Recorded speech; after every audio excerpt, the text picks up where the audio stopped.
Welcome back dear students. हम पढ़ रहे हैं माइक्रोसॉफ्ट वर्ड।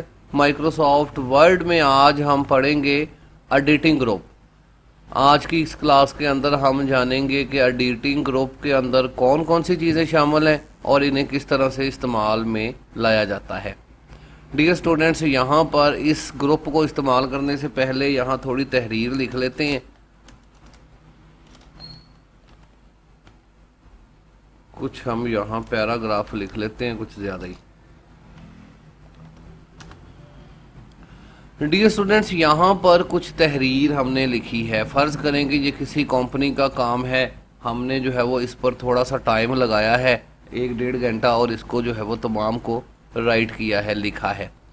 कुछ देर के बाद कंपनी का जो है वो ऑनर या जिसने हमें काम दिया है या हमारा बॉस हमारे पास वापस आता है और कहता है कि जी काम आपने बिल्कुल ठीक किया है, सारा कुछ सही है, लेकिन जहाँ जहाँ आपने मेरा नाम लिखा है, नाम मेरा गलत लिख दिया है। आपने मेरा नाम जो है वो शाहद है, आपने खालिद लिख दिया है हर जगह। या फिर जो है वो मेरे ऑफिस का एड्रेस फैसलाबाद का है, आपने लाहौर लिख दिया है। हो सकता है कि ये एक डॉक्यूमेंट हो जिसमें जगह जगह बार बार कोई नाम जो है वो लिखा हुआ हो। जैसे कि हम कहते हैं जी यहाँ पर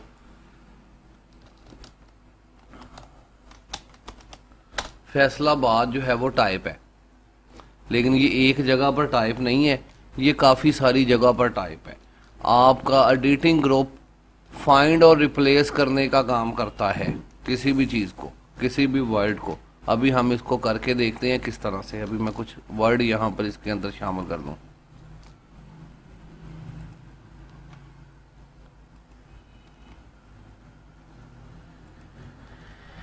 खैर जी, डियर स्टूडेंट्स, याद रहे कि एडिटिंग ग्रुप के अंदर नुमाया ऑप्शन जो है वो आपकी फाइंड, रिप्लेस और सिलेक्ट के नाम से होती है। फाइंड से मुराद किसी भी चीज़ को तलाश करना होता है। आपने अगर अपने डॉक्यूमेंट में कोई वर्ड बार बार लिखा हुआ है, अब आप उसे फाइंड करना चाहते हैं कि ये वर्ड कितनी दफ़ा लिखा है, तो आप इस बटन की मदद से इसे फाइंड कर सकते हैं। ना सिर्फ इसे फाइंड किया जा सकता है, बल्कि अगर इस वर्ड को किसी दूसरे वर्ड के साथ रिप्लेस करना चाहें तो भी किया जा सकता है। अब फ़र्ज़ करें कि यहाँ पर हमने एक डॉक्यूमेंट लिखा है जहाँ पर हमने फैसलाबाद की बजाय लाहौर लिखना यहाँ पर, तो ऐसी सूरत हाल में पहले तो हम जहाँ जहाँ फैसलाबाद लिखा है इसे फाइंड करेंगे या तलाश करेंगे। अगर आप इस तरह से इसे तलाश करने के बाद तब्दील करते हैं तो इसमें काफ़ी सारा टाइम लग सकता है। यहाँ पर एडिटिंग ग्रुप के अंदर पहला बटन फाइंड के नाम से है, इसके ऊपर क्लिक करते हैं। जैसे इसके ऊपर क्लिक किया जाए तो एक बॉक्स ओपन होता है जिसके अंदर मज़ीद फाइंड, रिप्लेस और गो टू के नाम से बटन मौजूद होते हैं। फाइंड के अंदर जो है वो आपके पास एक बार मौजूद होता है फाइंड व्हाट के नाम से, आप किस चीज़ को तलाश करना चाहते हैं। तो यहाँ पर मैं लिख देता हूँ कि जी मैं फैसलाबाद वर्ड को तलाश करना चाहता हूँ। तो यहाँ पर आप फैसलाबाद आप टाइप करें। फैसलाबाद टाइप करने के बाद आप नीचे देखेंगे तो यहाँ पर रीडिंग हाईलाइट का बटन मौजूद है। आप इसके ऊपर क्लिक करके हाईलाइट ऑल कर सकते हैं। जैसे ही आप हाईलाइट ऑल के ऊपर क्लिक करते हैं, अब डॉक्यूमेंट में जहाँ जहाँ फैसलाबाद लिखा है ये आपको येलो कलर के अंदर हाईलाइट नजर आ रहा है। ठीक है जी, क्लियर है? हसीब सही है बेटा? Yes sir.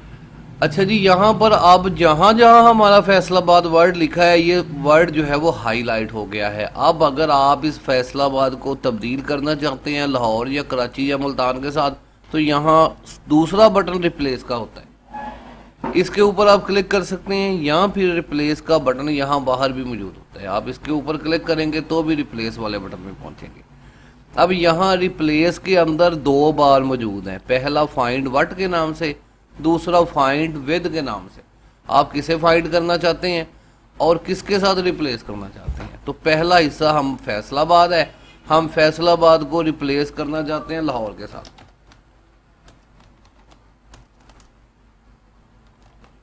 लाहौर मतलब हमारा ये है कि जहां जहां फैसलाबाद लिखा है वहां वहां लाहौर लिखा आना चाहिए। ये करने के बाद अगर आप इसको रिप्लेस करते हैं तो एक एक दफ़ा रिप्लेस होता है, रिप्लेस ऑल करते हैं तो एक ही दफ़ा तमाम चीज़ें रिप्लेस हो जाती हैं। रिप्लेस ऑल बटन दबाते हैं, यहाँ पर ये हमें बता रहा है कि 10 रिप्लेसमेंट्स हो चुकी हैं। 10 दफ़ा फैसलाबाद लिखा था अब वो 10 दफ़ा जो है वो लाहौर लिखा गया है। ओके करते हैं। अब आप जहाँ जहाँ देखेंगे डॉक्यूमेंट के अंदर वहाँ फैसलाबाद की बजाय वहाँ लाहौर लिखा हुआ नजर आ रहा है। समझ आ रही है जी? इस तरह से अक्सर कामों के दौरान फाइंड रिप्लेस का जो है वो इस्तेमाल किया जा सकता है। अक्सर जो है वो प्रोफेशनल लोग इसका इस्तेमाल करते हैं। मज़ीद डियर स्टूडेंट्स, फाइंड रिप्लेस के बाद यहाँ पर एक बटन होता है गो टू के नाम से। अगर आप इसके ऊपर क्लिक करते हैं तो गो टू के अंदर मुख्तलिफ सेक्शन मौजूद होते हैं। गो टू व्हाट, कि आप कहाँ जाना चाहते हैं। गो टू से मुराद कहीं पर भी आप जाना चाहें, यहाँ पर किसी पेज नंबर पर जाना चाहें। टोटल मेरी फाइल में 3 पेज हैं। मैं यहाँ पर देखें पहला सेक्शन पेज है। अगर मैं दूसरे पेज पे या तीसरे पेज पे जाना चाहता हूँ, यहाँ पर मैं टाइप करता हूँ दूसरी या तीसरा पेज में 2 नंबर लिखता हूँ। गो टू पे क्लिक करता हूँ तो ऑटोमेटिकली 2 नंबर पेज के शुरू में चला जाता हूँ। 3 नंबर लिखता हूँ, इंटर करता हूँ तो ऑटोमेटिकली 3 नंबर पेज के शुरू में पहुँच गया। ठीक है जी। गो टू की मदद से आप कहीं पर भी जा सकते हैं। अब यहाँ पर इसके बाद सेक्शन है, सेक्शन के बाद लाइन है, बुक मार्क है। बहुत सारी चीज़ों का अभी आपको पता नहीं है, आगे चल के आपको पता चलेगा कि ये बुक मार्क और फुट नोट वगैरह क्या होते हैं। लेकिन समझने वाली बात यह है कि लाइन नंबर पर किसी पे जाना चाहते हैं, यहाँ लाइन लिखा है, बहुत सारी लाइनें लिखी हैं। यहाँ पर मैं 7 लिख देता हूँ, गो टू करता हूँ तो आपका कर्सर 7वीं लाइन से पहले पहुँच जाएगा। गो टू पे क्लिक करते हैं। अब आप देखेंगे कि ये कर्सर है 1 2 3 4 5 6 7, 7वीं लाइन से पहले हमारा कर्सर मौजूद है। तो गो टू की मदद से भी आप किसी भी सेक्शन पर जा सकते हैं। फिर डियर स्टूडेंट्स, यहीं पर एडिटिंग के अंदर एक बटन मौजूद होता है सिलेक्ट के नाम से। ये सिलेक्ट जो है वो बटन इसके साथ छोटा तीर का निशान मौजूद है। अगर इसके ऊपर आप क्लिक करते हैं तो अब इसके अंदर 3 ऑप्शंस मौजूद है। सिलेक्ट ऑल के नाम से ऑप्शन मौजूद है, सिलेक्ट ऑब्जेक्ट के नाम से ऑप्शन मौजूद है, फिर आप select text with similar formatting के नाम से ऑप्शन देख रहे हैं। सिलेक्ट ऑल वही चीज़ जो हम कंट्रोल ए दबा के करते हैं, पूरी तहरीर को सिलेक्ट करना, जो भी इसके अंदर चीज़ हो।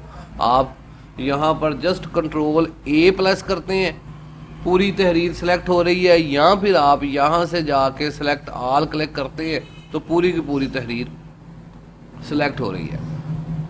इसी तरह इसके बाद दूसरी ऑप्शन यहाँ पर होती है सिलेक्ट ऑब्जेक्ट। ऑब्जेक्ट आपके दायरे होते हैं, डब्बे होते हैं, लाइनें होती हैं, शेप्स वगैरह होती हैं।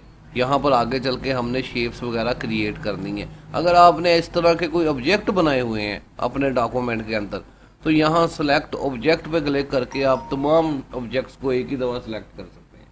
बाद उसे एक ही दफ़ा डिलीट कर सकते हैं, कुछ भी जो है वो करना चाहें। तीसरी ऑप्शन आपके पास होती है select text with similar formatting. फ़र्ज़ करें कि यहाँ पर हमने कोई टेक्स्ट जो है वो सिमिलर फॉर्मेटिंग के अंदर लिखा है। ये फॉर्मेटिंग जो है एक तरह की फॉर्मेटिंग है। इसी तरह यहाँ पर एक और वर्ड इस फॉर्मेटिंग के साथ लिखते हैं select text with similar formatting. Similar formatting के अंदर खैर यही चीज़ें सिलेक्ट हो रही हैं। तो एक तरह की formatting select text with similar formatting की मदद से सिलेक्ट की जा सकती है। ज़रूरत इसकी कम ही होती है। अमूमन आप सिलेक्ट ऑल ज़्यादातर इस्तेमाल करते हैं और सिलेक्ट ऑल भी यहाँ से करने की बजाय कंट्रोल ए की कमांड दबा के आप ये सारा काम जो है वो कर सकते हैं। उम्मीद है डियर स्टूडेंट्स समझ आ गई होगी कि एडिटिंग ग्रुप के अंदर कौन कौन सी चीज़ें हैं और किस किस तरह से ये वर्क कर रही हैं। कोई बात पूछने वाली है तो पूछ सकते हैं। हसीब बेटा, एडिटिंग ग्रुप के अंदर कोई चीज़? अली हैदर, ठीक है जी। अगर इसके अंदर जो है वो तमाम चीज़ें आपकी कंप्लीट हो चुकी हैं तो फ़िलहाल के लिए इजाज़त चाहते हैं। अल्लाह हाफिज़। पाकिस्तान जिंदाबाद।